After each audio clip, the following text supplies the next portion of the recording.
Alright, November 7 is Mary Curry's birthday, and I hope I can convince you guys why Bismuth is such a bargain at the moment, and how we might coordinate hunt brothering of Bismuth.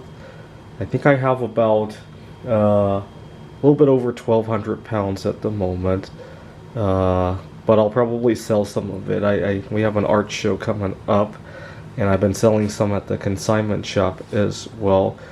I chose Mary Curry's birthday, November 7th, because bismuth is used to make her polonium-210, and which I think will be the future in terms of RTGs, RTG-powered vehicles and all that, which is a lot cleaner than all the electric bullshit that they've been talking about.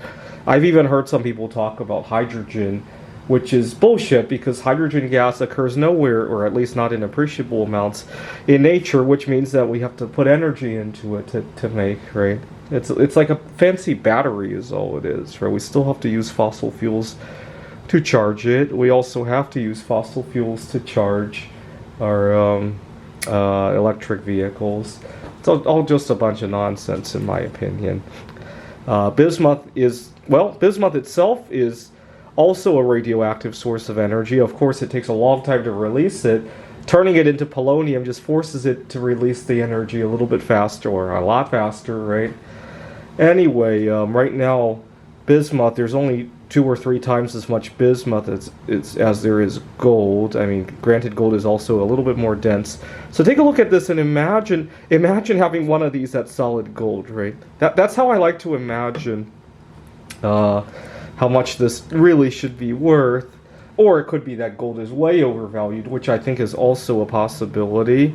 I suspect in the coming decades, gold will become almost like a base metal, and everything else will become precious, especially bismuth, especially some of the rare earth metals, and anything used in semiconductors like tellurium and indium and selenium and germanium, although germanium seems to be a little bit more fairly priced than the others at the moment.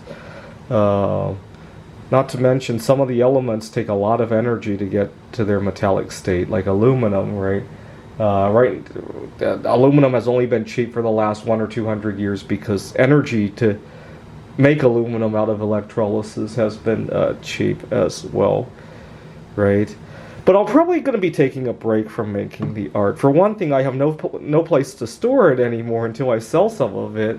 And for another, I've been kind of getting myself almost addicted to this stuff, and it's at a detriment to a lot of my social life. I haven't gone to the board game meetup in 2 weeks. I've been sleeping erratically, and yesterday I got into almost a rage situation at work over wanting to get out of there to listen to a podcast. And I haven't gotten to my computer games either, and I